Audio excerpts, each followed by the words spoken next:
ও দয়ার মালিক, জীবনে তো গুনাহ কম করো নাই, মনের চাহিদা পূরণ করিয়া গুনাহ করেছো। মনে চাইছে নামাজ পড়বি না, পড়ো নাই। মনে চাইছে দাড়ি রাখবা না, রাখো নাই। মনে চাইছে পার্কে যাবা, দৌড়ায় গেছো। মনে চাইছে তুমি বেপরদায় আড্ডা দিবা, দৌড়াইয়া গেছো, আড্ডা দিয়েছো। এখনো কি মনের শখ মিটে নাই?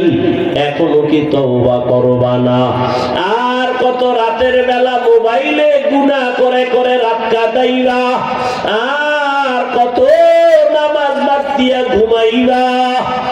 এখনো যদি আল্লাহর ভয় অন্তরে আসে, ঘুমের মধ্যেও না জানি আজরাইল আসিয়া জীবন শেষ করে, ওই ভয়টা নিয়ে তওবা করো। মনে মনে আমার আল্লাহরে ডাকো, ও আল্লাহ, জীবনের নামাজ ছাড়বো না, দাড়ি কাটবো না, বেপরদায় চলবো না। মা বাবার দোয়া নিয়া, শিক্ষকের দোয়া নিয়া, উলামায়ে কেরামের দোয়া নিয়া নবীজির আদর্শ মেনে চলবো। ও পর্দার আড়ালের মা বোনেরা, আপনার মতো কত মা, কত বোন এখনো আছে বেপরদায় চলে না, নামাজ ছাড়ে না, স্বামীর মাল খেয়ানত করে না, মোবাইলে সময় নষ্ট করে না। এরে আম্মা জান, আপনারা কেন পারেন না স্বামীর মাল হেফাজত করবেন? কারণ স্বামীর মাল তো আসলে স্বামী কবরে নিয়ে যাবে না। স্বামী মরিয়া গেলে সব সম্পদের মালিক তো আপনার হাতে চলে আসবে। অতএব আল্লাহর কাছে তওবা করেন, একটা সন্তানকে আদর্শওয়ালা বানায়া যান। ডাক্তার বানাবেন, আদর্শবান ইঞ্জিনিয়ার বানাবেন, আদর্শবান চাকরিজীবী বানাবেন। সন্তান চাকরি করিয়াও কোরআন পড়বে আর আপনার জন্য দোয়া করবে। ডাক্তার হলেও কোরআন পড়িয়া আপনার জন্য দোয়া করবে। এখনো তওবার সময় আছে, তওবা করেন। আর নামাজ ছাড়বেন না, বেপরদায় চলবেন না, মোবাইলে সময় নষ্ট করবেন না, স্বামীর মাল খেয়ানত করবেন না। বৃদ্ধ বাবাজিরা, আপনার মতো কত বুড়ারা মসজিদে গিয়া নামাজ আদায় করে। আল্লাহর কাছে তওবা করেন, দুনিয়াটা কিছুই না। গুনাহ নিয়ে কবরে গেলে আমার মাওলার কোরআন নবীর কথা অনুযায়ী ভয়ঙ্কর হালাত শুরু হয়ে যাবে। দুনিয়াতে সূর্যের গরম সইতে পারি না, গুনাহগারের জন্য জাহান্নামের আগুনের গরম কত কঠিন, কেমনে সহ্য করবে? এখনো সময় আছে, তওবা করে নেন। ও আমার যুবক, আল্লাহর কাছে তওবা করে নাও। আর নামাজ ছাড়বা না, মা বাবার দোয়া নিয়া, শিক্ষকের দোয়া নিয়া, উলামায়ে কেরামের পরামর্শ নিয়া, নবীর আদর্শ মেনে চলবা। তওবা করার মতো যদি নিয়ত হয়, মুনাফিকি যদি না থাকে, খাঁটি তওবার নিয়ত যাদের আছে, দুটো হাত আল্লাহকে দেখাইয়া দাও। আয় আল্লাহ, হাতগুলো কবুল করে নেন, তওবা কবুল করে নেন। তওবার উপরে মজবুত হইয়া চলার তৌফিক দান করেন, আমিন। আলহামদুলিল্লাহি রাব্বিল আলামিন, ওয়াসসালাতু ওয়াসসালামু আলা সাইয়্যিদিল আমবিয়াই ওয়াল মুরসালিন ওয়া আলা আলিহি ওয়া আসহাবিহি আজমাইন। ইয়া আরহামার রাহিমিন, ইয়া আরহামার রাহিমিন, ইয়া আরহামার রাহিমিন। রাব্বিরহামহুমা কামা রাব্বায়ানি সাগীরা। আল্লাহুম্মা ইন্নাকা আফুউন কারীম, তুহিব্বুল আফওয়া ফা'ফু আন্না। আল্লাহুম্মা ইন্না নাসআলুকা রিযাকা ওয়াল জান্নাহ ওয়া নাউযু বিকা মিন সাখাতিকা ওয়ান নার। আয় আল্লাহ, আমরা গুনার বোঝা নিয়ে আপনার দরওয়াজায় হাজির। বিসমিল্লাহির রহমানির রহিম। ইয়া আইয়ুহাল্লাযীনা আমানু তাকুল্লাহা ফালতানজুর নাফসুম মা قدمت لغد واتقوا الله إن الله خبير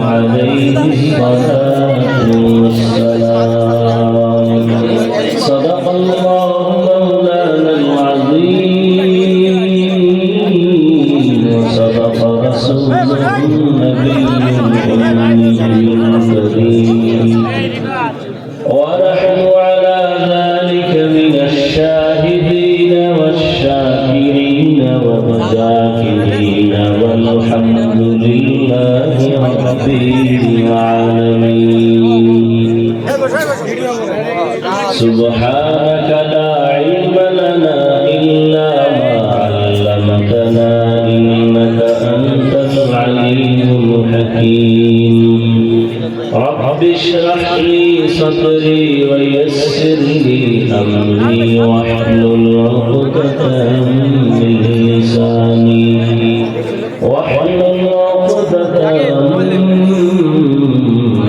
لساني মনিটরের সাউন্ড দাও, রিভার্ব দাও, ইকো বন্ধ করো। दुर्फशानी ने तेरे खतरों को दरिया कर दिया, दुर्फशानी ने तेरे खतरों को दरिया कर दिया, दिल को रोशन कर दिया, आँखों को बीना कर दिया, दिल को रोशन कर दिया, आँखों को बीना कर दिया। हकीकत खुल जाएगी बवक़्ते इम्तिहां तेरे, हकीकत खुल जाएगी बवक़्ते इम्तिहां तेरे, सुस्ती में या मेहनत में गुजारी जिंदगी तूने, सुस्ती में या मेहनत में गुजारी जिंदगी तूने। मोहम्मद ने आकर कुफर को मिटाया,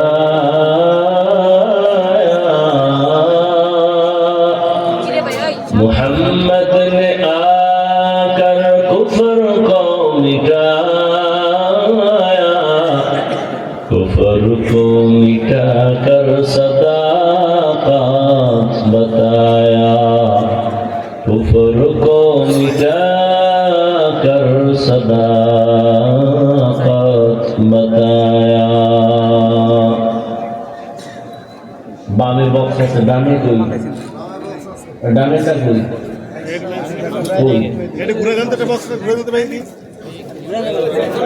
এদিকে দিছে, এদিকে তো আরেকটা থাকবে সমান ভাবে।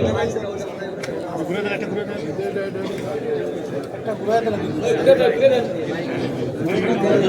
দারুস সুন্নাহ মাদ্রাসা এতিমখানা কর্তৃক আয়োজিত বার্ষিক ওয়াজ মাহফিল 25শে ফেব্রুয়ারি 2025, সভাপতি জনাব আলহাজ মোহাম্মদ আব্দুল লতিফ সাহেব, প্রধান অতিথি জনাব মোহাম্মদ শওকত হোসেন সরকার সহ অন্যান্য অতিথিবৃন্দ, হযরত উলামায়ে কেরাম, অত্র অঞ্চলের বিভিন্ন স্থান থেকে আগত আল্লাহ পাকের আশিকিন, জাকিরিন, শাকিরিন, মুহিব্বিন, মুরব্বিয়ান এজাম, কলিজার টুকরা আমার সমবয়সী যুবক বন্ধুগণ, স্নেহের ছোট ভাই, পর্দার আড়ালে মা বোনেরা, আল্লাহ পাকের দরবারে শুকর যে আল্লাহ আমাদেরকে সুস্থ রেখেছেন এবং পবিত্র মজলিস উলামায়ে কেরামের মজলিসে আসা বসার তৌফিক দান করেছেন। নিয়ামতের শুকর আদায় করি আলহামদুলিল্লাহ।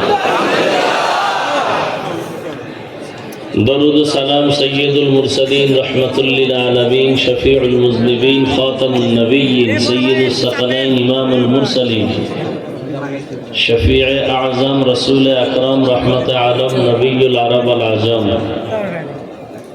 হাবিব কিবরিয়া আশরাফুল আম্বিয়া সৈয়দুল আম্বিয়া হযরত মুহাম্মদুর রাসূলুল্লাহ সাল্লাল্লাহু আলাইহি ওয়া আলিহি ওয়াসাল্লামের উপর সর্বোপরি শুকর যাদের অক্লান্ত পরিশ্রমের মাধ্যমে আজ সুন্দর আয়োজন,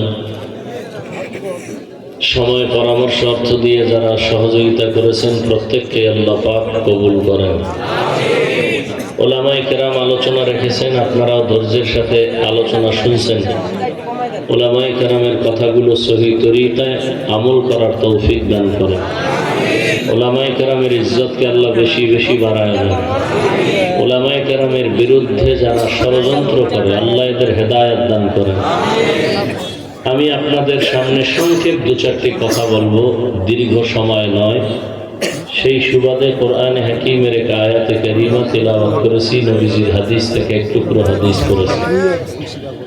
ইখলাসুর রুহানিয়াতের সমন্বয়ে সহি নিয়তে সহি তরিকায় সহি কিছু কথা বলার মতো সুন্দর মতো আমাকে আপনাদের সকলকে আল্লাহ পাক তৌফিক দান করেন। ইয়া আইয়ুহাল্লাযীনা আমানুত্তাকুল্লাহ, আল্লাহ বলেন হে মুমিন তোমরা তাকওয়া অর্জন করো তথা আমাকে ভয় করো। ওয়ালতানজুর নাফসুম মা কদ্দামাত লিগাদিন ওয়াত্তাকুল্লাহ, এবং তোমরা সামনের জীবনের জন্য কি সম্বল সঞ্চয় করেছো সেই খেয়াল করো, ফিকির করো, ভালো করে গভীরভাবে নজর করো। ওয়াত্তাকুল্লাহ, আল্লাহ বলেন আমাকে ভয় করো। ইন্নাল্লাহা খাবীরুম বিমা তা'মালুন, আল্লাহ পাক বলেন আমি তোমার সব কর্মের খবর অগ্রিম জানি। নবীজি বলেন আর দুনিয়া সিজনুল মুমিন ওয়া জান্নাতুল কাফির, দুনিয়াটা মুমিনদের জন্য জেলখানা, বেঈমানদের জন্য কি বালাখানা, শান্তির জায়গা। অর্থাৎ দুনিয়াতে যত শান্তি বেঈমানরা করবে, পরকালে এদের অশান্তি শুরু হবে আর শেষ হবে না। আর মুমিনরা দুনিয়াতে সামান্য কষ্ট সহ্য করবে, পরকালে আল্লাহ এদেরকে শান্তি দান করবেন, শান্তি আর শেষ হবে না। আল্লাহ পাক মুমিনকে সতর্কবাণী করলেন, বেঈমানকে না। মুমিনকে কেন, বেঈমানকে করেন নাই কেন? কারণ হলো বেঈমান কোনোদিন মুহূর্তের জন্য জান্নাত পাবে না, জান্নাত শুধুই মুমিনরা পাবে, আর কেউ না।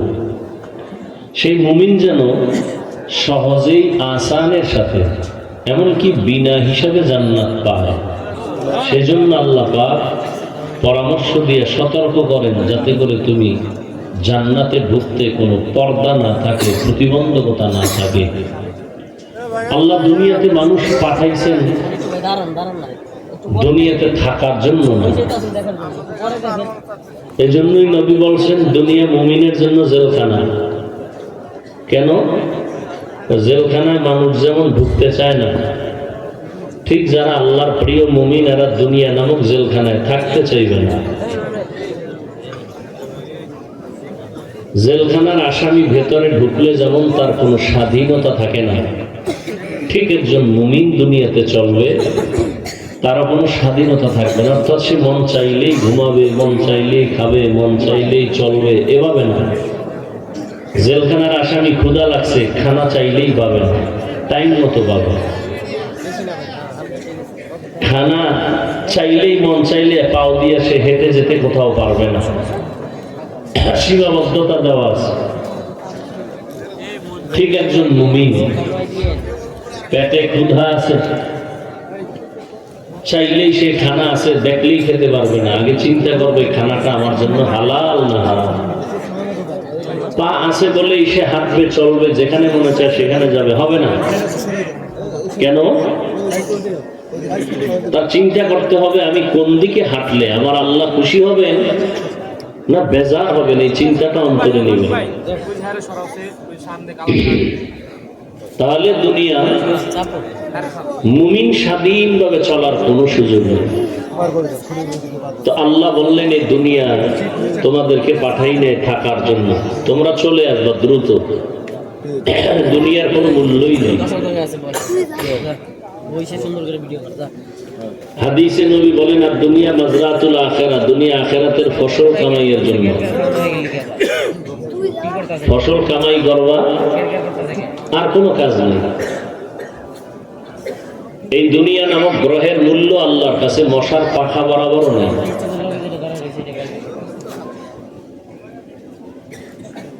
এই জন্য নবীজি বলেন মুমিনের ঈমান চলে যাওয়ার যদি বেশি ভয় না হতো, তাহলে বেঈমানকে আল্লাহ এই পরিমাণ সম্পদ দিতেন যে ওরা সিঁড়ি বানাইতো দোতলা উঠার, স্বর্ণ দিয়া। এত সম্পদ আল্লাহ ওদেরকে দিতেন, কারণ ওরা যা পাবে দুনিয়া, আখেরাতে কিচ্ছু নেই। আর আখেরাত হবেই, কোনো সন্দেহ নেই। তো দুনিয়া নামক এই গ্রহের দাম নাই। সেই দুনিয়া আল্লাহ পাঠাইলেন কেন? একমাত্র আমলের পরীক্ষার জন্য। আমলের পরীক্ষা দাও, ফলাফল আখিরাতে পাওয়া যাবে।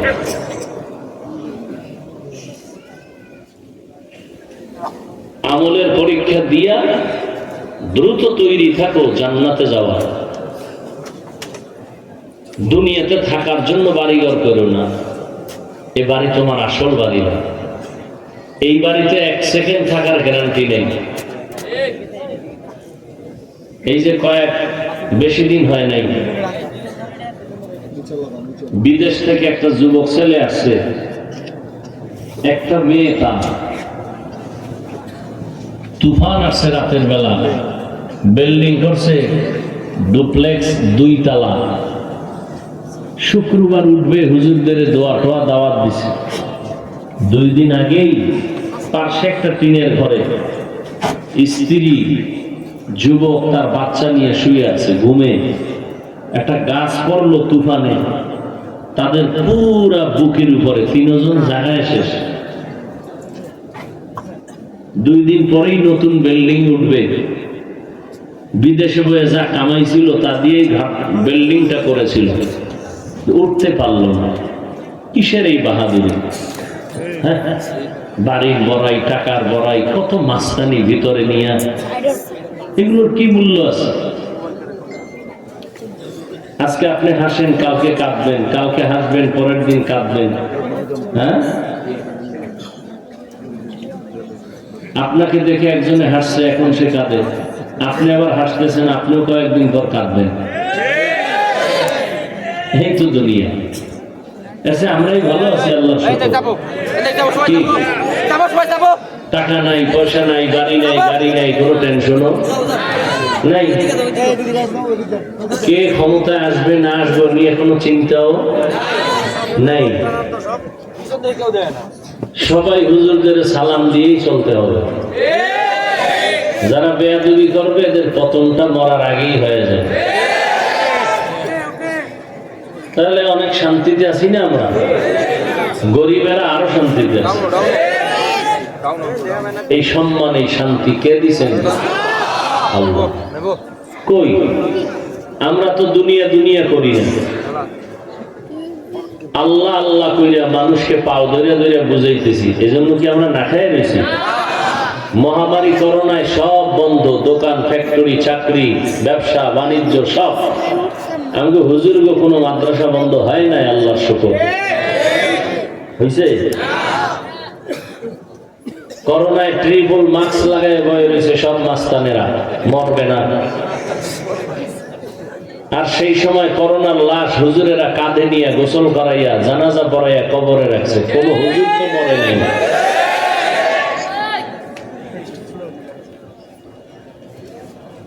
কি চাই? একজনারে কান্দাইয়া জুলুম কইরা চুরি কইরা টাকা পয়সা আইনা মাইয়া পোলারে খাওয়াইলে মাইয়া পোলা জীবনে বাপ মার খেদমত করবে না, বরং এই বাবার জন্যই মায়ের জন্যই সন্তানই একটা অভিশাপ। দেখেন না, কয়েক বছর আগে বাবায় বন্দুক হাতে লইয়া নিজেরে গুলি করছে। কি সন্তানের দুঃখে বইরা, সন্তান আল্লাহ দিছে, 50টা সন্তানের বাপ হওয়া বাহাদুরি না, একটা আদর্শ সন্তানের বাপ হওয়া বাহাদুরি। 10টা সন্তান বানায় যদি সব গাঞ্জাখোর বানায় রাখেন তো লাভ কি? কয়জনের ছেলে মেয়ে পর্দা করে, নামাজ পড়ে, মানুষের সাথে ভালো ব্যবহার করে, মা বাবার দোয়া নিয়ে চলে, শিক্ষকের সাথে ভালো আচরণ করে? কয়জন মা বাবা বলতে পারবে? দুনিয়ার পিছনে ঘুরতে ঘুরতে ঘুরতে ঘুরতে না দুনিয়া পাইল না আখিরাত পাইল।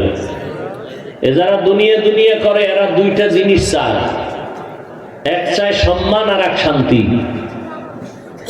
আমি তো আল্লাহর কসম করে বলি দুনিয়াদারেরা একটাও পায় না।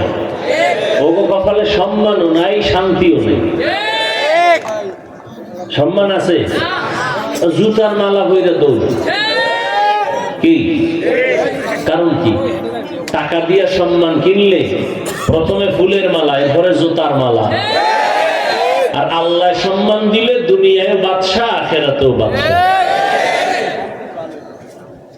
কোন সম্মান ভালো? আল্লাহর দেওয়া। টাকা দিয়ে সম্মান কিনলে বিপদ।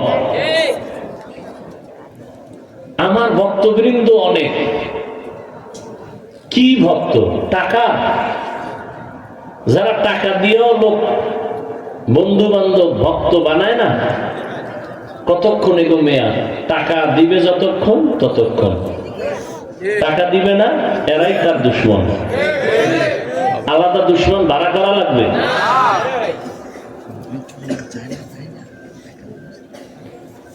হায় হায়। আর আমাদের মানুষ মহব্বত করে, টাকা দেয়, আমরা দেই না।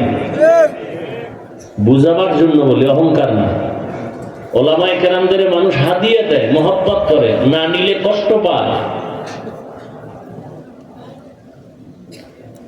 এই দেখে আর এক দলের ঘুম নাই, হ্যাঁ দেয় না। হেরা এই টাকা পায় গাঁজা খাইব, মদের বোতল লয়ে দৌড়াইবার বৌরে মা কইব কি? যত বড় ভিআইপি তত বড় মদখোর। দুনিয়ার লাইনে যে যত বড় ভিআইপি সে তত বড় সুদখোর। দুনিয়ার লাইনে যে যত বড় ভিআইপি সে তত বড় দুর্নীতিবাজ। এটা হলো ভিআইপির কোয়ালিটি। সাহেব একটু মদ না টানলে কি আর আমাদের ওয়েট থাকে? তো অভ্যাস নাই, যখন কথা দে একটু দেখি, টান দিয়ে দেখে যে জমিনের মধ্যে নাই,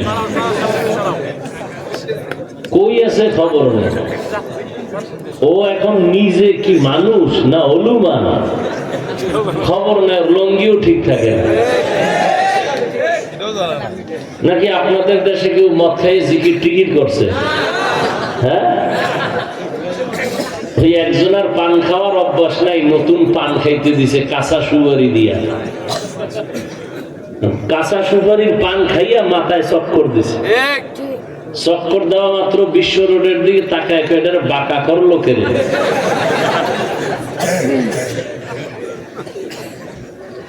তো দুনিয়ার লাইনে যে যত বড় ভিআইপি সে তত বড় নেশাখোর, মদখোর, গাঁজাখোর। নাহলে ভিআইপি হওয়া যায় না তো। ইয়া আইয়ুহাল্লাযীনা আমানুত্তাকুল্লাহা ওয়াল তানজুর নাফসুম মা কদ্দামাত লিগাদিন ওয়াত্তাকুল্লাহ। বয়ান তো আপনারা সবাই জানেন। মিথ্যা বলা হারাম, গালি দেওয়া হারাম, গীবত শিকায়াত করা হারাম, নাচ দেখা হারাম, গান শোনা হারাম, চুরি করা হারাম, ডাকাতি হারাম, জুলুম হারাম, মা বাবার সাথে বেয়াদবি হারাম। 5 ওয়াক্ত নামাজ পড়া ফরজ, রমজানে রোজা রাখা ফরজ। ধনী হলে যাকাত বছরে একবার আদায় করা ফরজ। যাকাত দেওয়া ফরজ না, কি আদায় করা। তো দেওয়া আর আদায় করা কি? দেওয়া হইল ফ্যাশন, আদায় করা হইল আল্লাহর আদেশ হুকুম। আর যারা দেয় এরা ফ্যাশন, মাইক লাগাই এত আইও, গরিবদের গোলামের মতো ডাকে আয়, ঘন্টাকে ঘন্টা রোদ্রে দাঁড় করায় কষ্ট দিয়ে কি দেয়? লঙ্গি আর শাড়ি। মেয়াদ কত পায়? অন টাইম পরলেই একবারের পরে সদরঘাট। এমন কাপড় দেয় পৃথিবীতে এর থেকে মানে নিকৃষ্টতম থার্ড ক্লাসের কাপড় আর নাই। এই দিয়ে দেয় যাকাত। নাম হয় আমি 5000 মানুষের দিছি। আর যারা যাকাত খোর, এগো অভ্যাসও খারাপ। এগো একবার দিলে হবে না, ঘুরতে ঘুরতে ঘুরতে ঘুরতে 13 জায়গায় যাইবে। দেখেন না, কোরবানি যারা দেয় না, গোস্ত টোকাইয়া পরে ওরা নিজেরা আবার বেচে। নবী কইছে এতিমদের বেশি মহব্বত করো, কিন্তু এতিমরা এত বড় অনেক জায়গায় এত মানে বেপরোয়া যে আদর করতে গেলে আরো ঝামেলা। টাকা দিছি অসহায় মনে করে নে তোর মায়েরে খাওয়াইস, ভেজে গাঁজা খাইতেছে এই টাকা দিয়ে। এই আপনার হালাল টাকা যাকে দিবেন যদি জানেন ওই টাকা দিয়ে সে গুনাহ করবে, তাকে দেওয়া জায়েজ নেই। তো সব জানেন, আমল নাই কেন? এত মানুষ এখানে এই 12টার সময় আমি পারলাম না একটু অজু ইস্তেঞ্জা সাইরা নামাজ পড়বো, 2 রাকাত পড়ে দিছি দৌড়, খানা তো নাই কপালে। এরপর আপনারা ধৈর্যের সাথে বসে আছেন, কিন্তু দুঃখ কোন জায়গায়? দুঃখ হলো যে এত মানুষ এখানে ফজর পড়ে নাই, জোহর পড়ে নাই, আসর পড়ে নাই, মাগরিব পড়ে নাই, এশা পড়ে নাই, মোনাজাতের পরে টেনশন নেই, আবার মোবাইল চালাইতে চালাইতে সারা দিন রাত্র গুনাহ গুনাহ গুনাহ, হাতের গুনাহ, চোখের গুনাহ, কানের গুনাহ, অন্তরের গুনাহ, এই নিয়েই জীবন চলতেছে, নামাজের আর খবর নাই। আমল নাই কেন? কারণ কি? বয়ান তো আপনারা জানেন, মেহনত তো চলতেছে, দাওয়াত তাবলীগের মেহনত, পীর মাশায়েখের মেহনত, জুমার মেহনত, খতিবের মেহনত, আমাদের বক্তাদের মেহনত।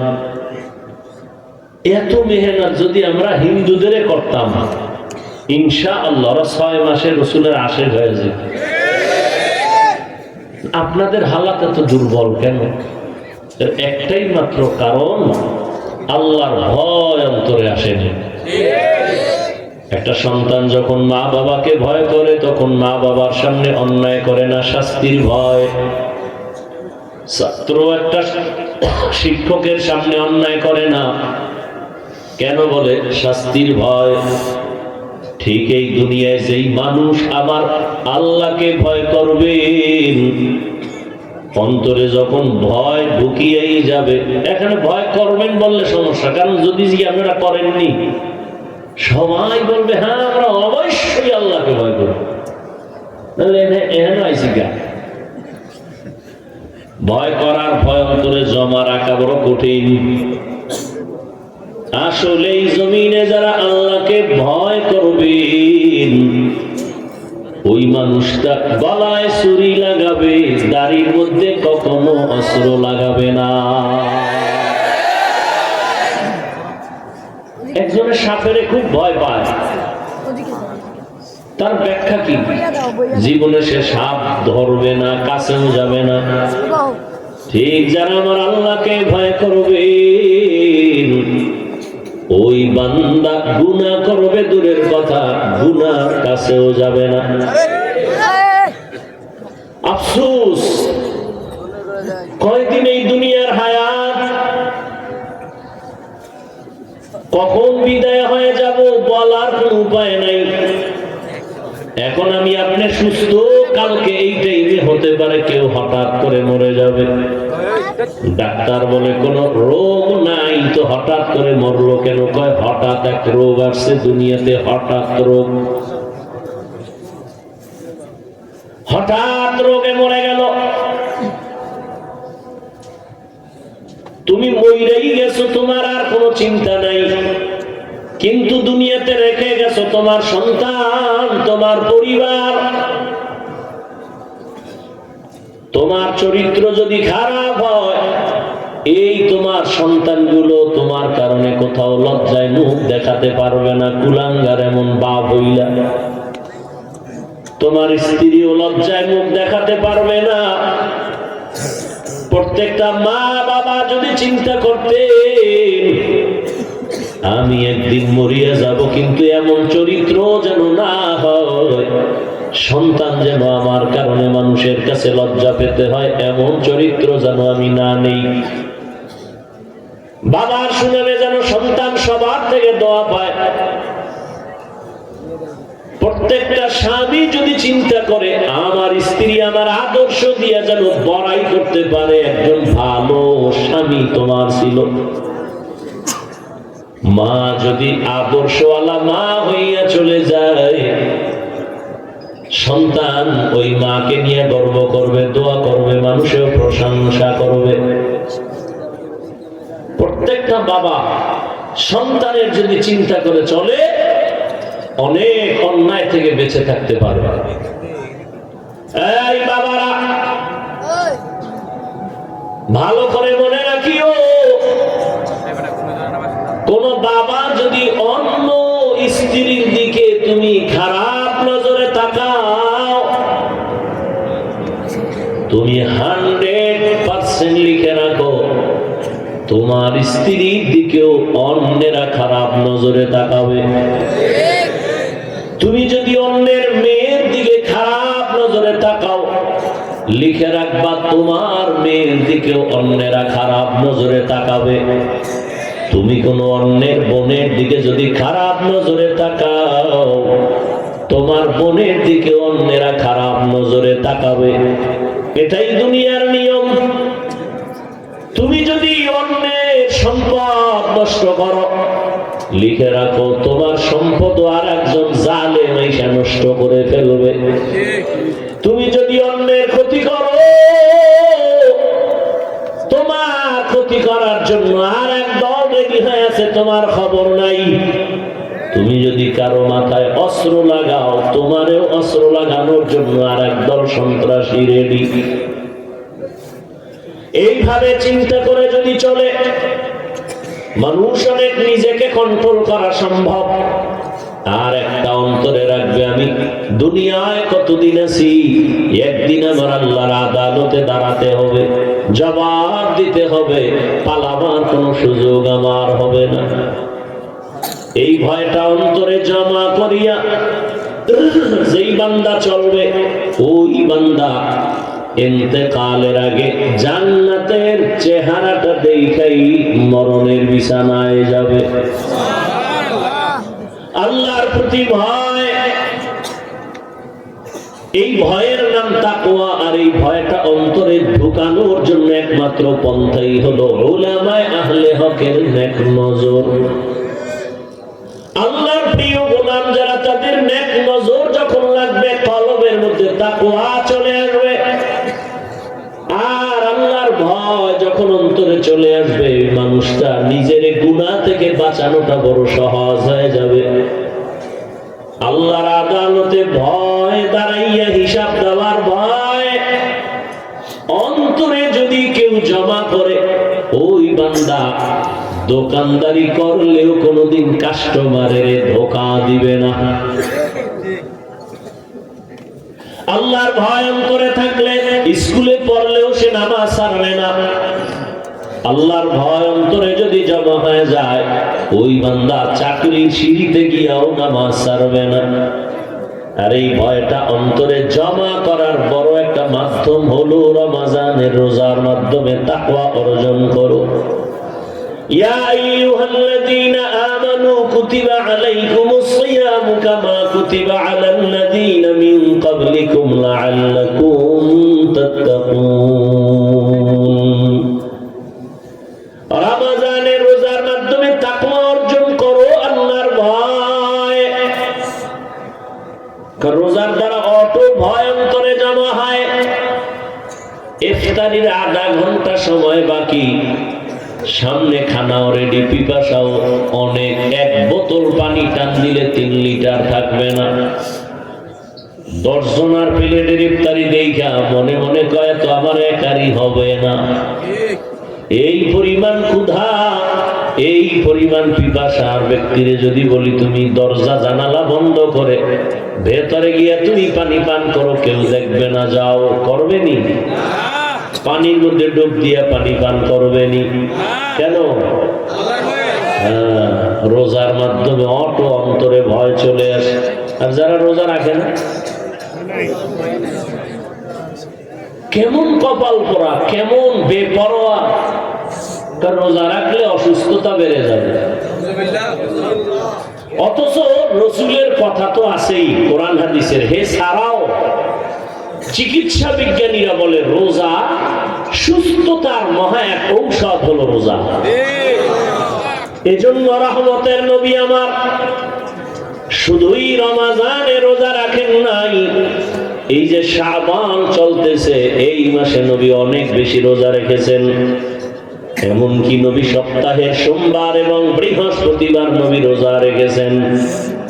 রোজা রাখলে শরীরের অনেক লাভ।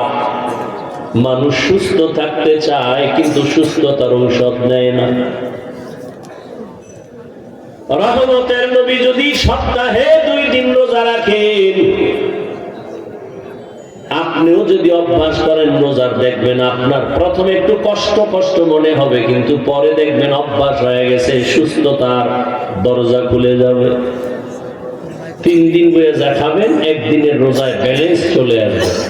আর খালি যদি খাইতেই থাকেন তা তো অসুস্থ হয়েই যাবেন। আর এখন যেই ভেজাল খানার মধ্যে, ভেজাল ছাড়া কোনো কিছুই নেই।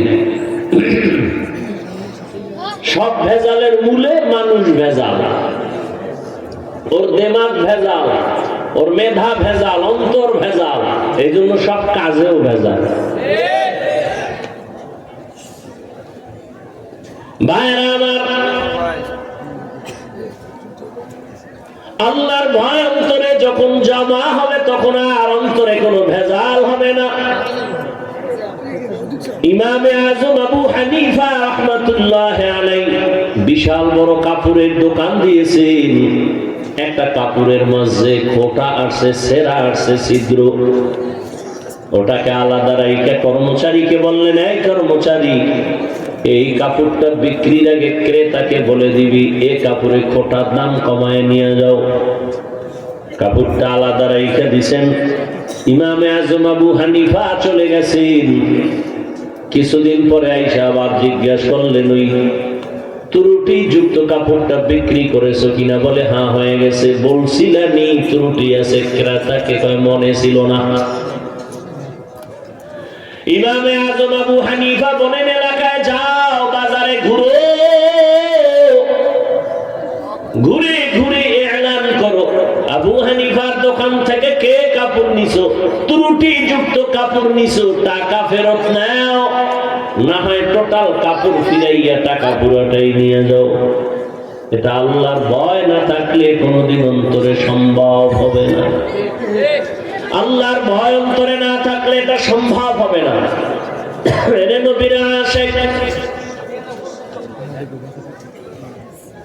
খলিফাতুল মুসলিমিন ওমর ফারুক রাদিয়াল্লাহু তাআলা, যারা দেখলে শয়তান পর্যন্ত ওই রাস্তায় চলে না, ভয়।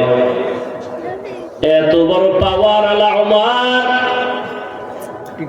দিনের বেলা মানুষের বিচার করে, রাতের বেলা ঘুরে ঘুরে দেখে মানুষের কি খবর, কি হালত। এক জায়গায় গিয়ে দেখেন একটা ঘরের মধ্যে বাতি জ্বলতেছে। ওমর গোপনে গিয়ে দাঁড়াইয়া শুনে একটা মা মেয়ে কথা বলে, মহিলাদের কণ্ঠ। মা তার মেয়েটাকে ডাক দিয়া কয়, কন্যা সন্তান, কালকে বাজারে দুধ নিয়ে যাবি বিক্রি করতে, পানি বেশি দিস। মেয়েটা ডাক দিয়া কয়, মা আর বলবা না, ওমর যদি খবর পায় তরবারি দিয়া কল্লা ফেলে দিবে।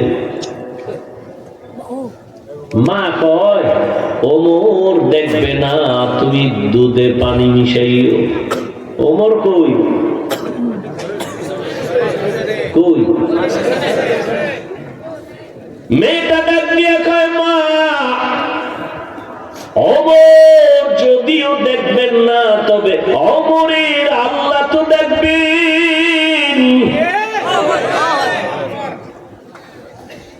মেয়েটার এতটুকু কথা শুনে ওমর চলে গেলেন। পরিচয় না দিয়া গোপনেই চলে গেলেন। পরের দিন আদালতে বসে লোক দিয়া ডাকাইলেন, ওই ঘরের মা আর মেয়েকে আমার আদালতে দাওয়াত দাও। মেয়ে আর মেয়েটাকে, মাকে আইনা। সবাই ভয় পেয়ে গেছে। ওমর বলে, কোনো ভয় নাই, সুসংবাদ দেওয়ার জন্য। আরে আম্মা জান, আপনার মেয়েটা এত দামি কেন হলো? হাজারে এমন একটা কন্যা পাওয়া কঠিন।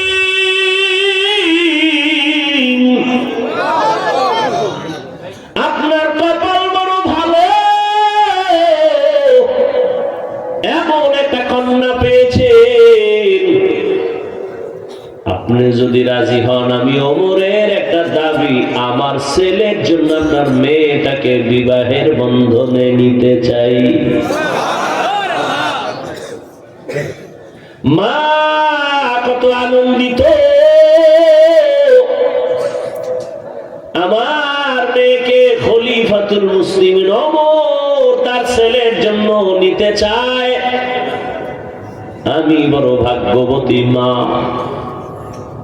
ওমরের ছেলের জন্য মেয়েকে দিয়ে দিছেন। ওই মেয়ের ঔরসে আছে আর একজন চাঁদের আলো নক্ষত্র, ওমর ইবনে আব্দুল আজিজ। আল্লাহর ভয়, চোখের সামনে তোমরা যারা নামাজ পড়ো না, রোজা রাখো না, পর্দা করো না রে বাবা, কিসের কারণে বলো? কয় টাকা পাওয়ার লোভে তুমি কার পেছনে ঘুরে ঘুরে নামাজ বাদ দিছো রে বাবা? জাননি কে সে যার পেছনে ঘুরিয়ে তুমি নামাজ ছাড়ছো কিছু টাকা পাওয়ার আশায়? সে তোমার জীবনের বড় দুশমন। ওই চান্দাবাজ আর ধান্দাবাজ, স্বার্থে যদি আঘাত লাগে তোমার দল থেকে নাম কাটবে না, কল্লা পর্যন্ত কেটে দিবে। আমি কি বানায় বলতেছি? সোনার বাংলায় নমুনা নাই? জিন্দেগি মে বন্দেগি তু করনা হে, জিন্দেগি মে বন্দেগি তু করনা হে, জিন্দেগি বে বন্দেগি শর্মিন্দা হে, জিন্দেগি বে বন্দেগি शर्मिंदा है। दुनिया में हो दुनिया का तलबगार न हो, बाजार से गुजर हो खरीदार न हो,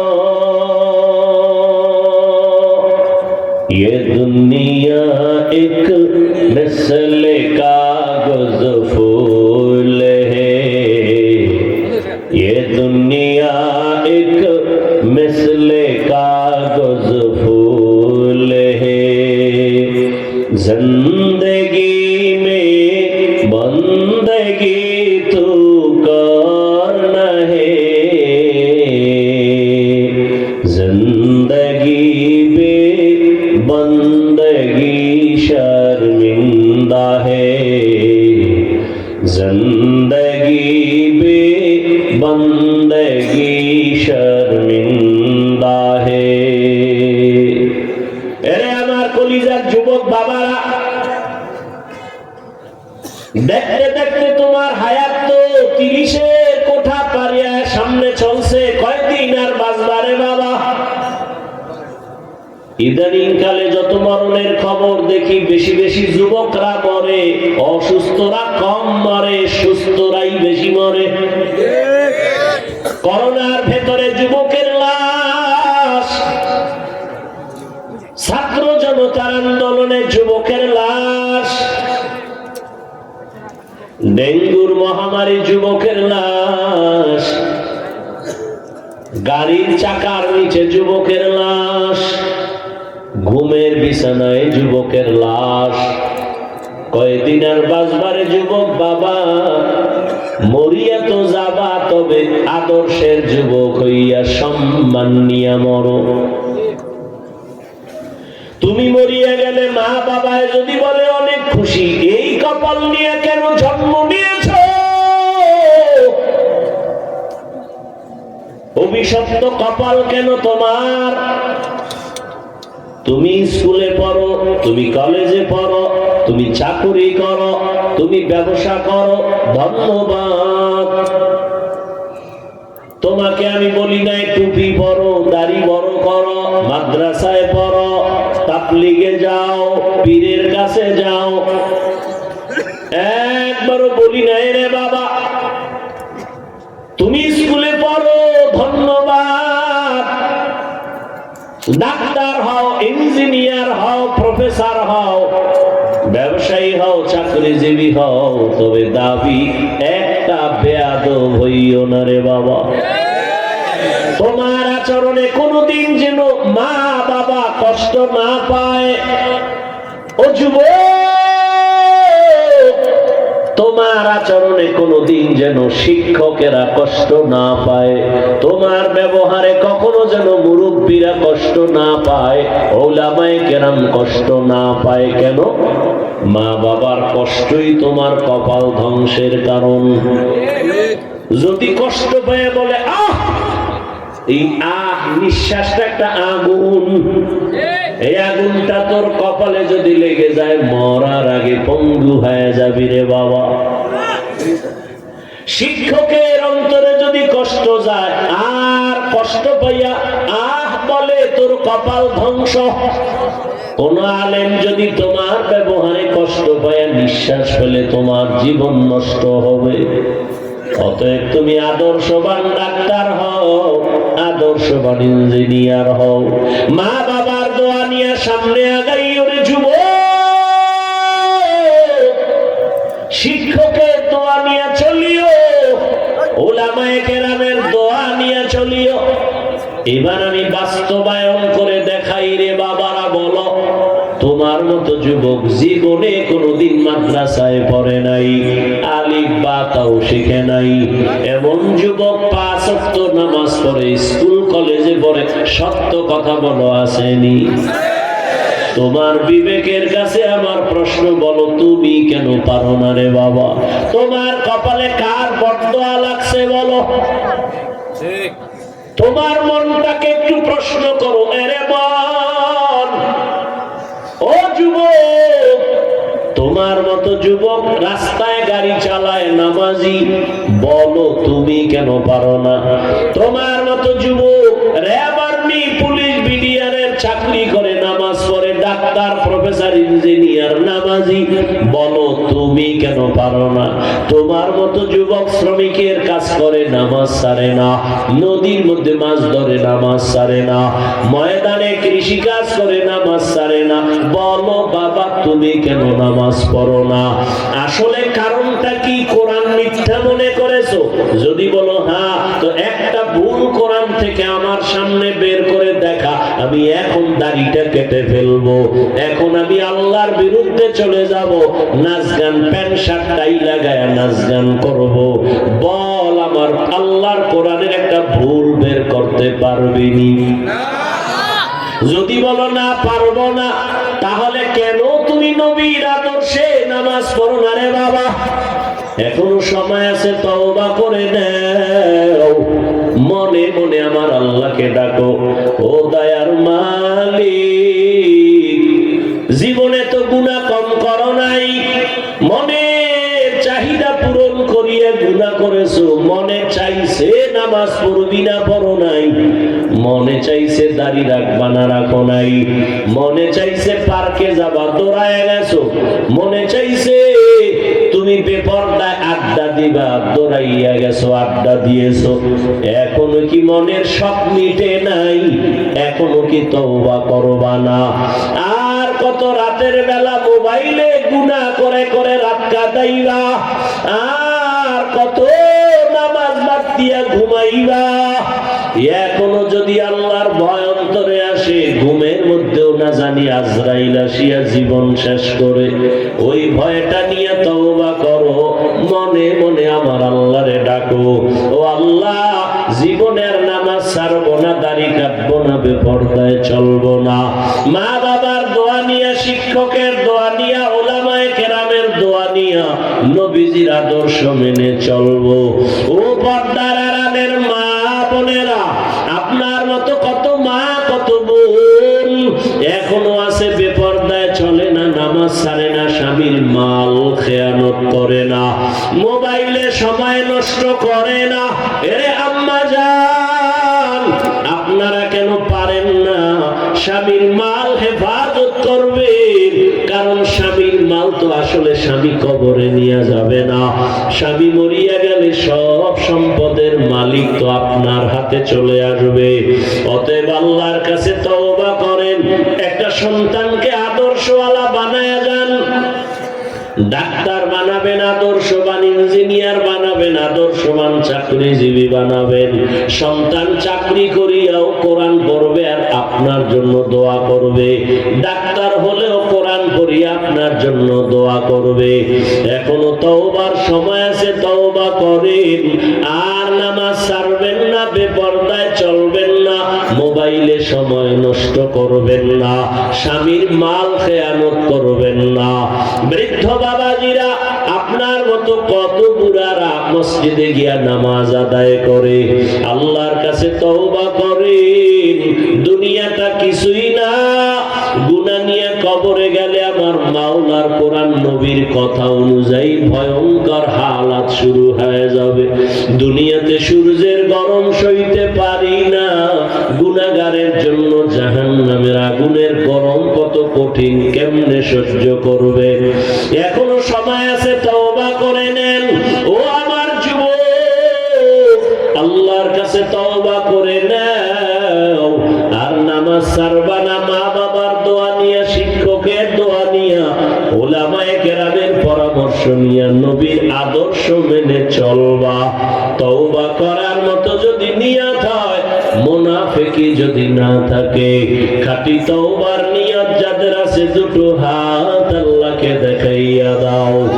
আয় আল্লাহ, হাতগুলো কবুল করে নেন, তওবা কবুল করে নেন। তওবার উপরে মজবুত হইয়া চলার তৌফিক দান করেন, আমিন।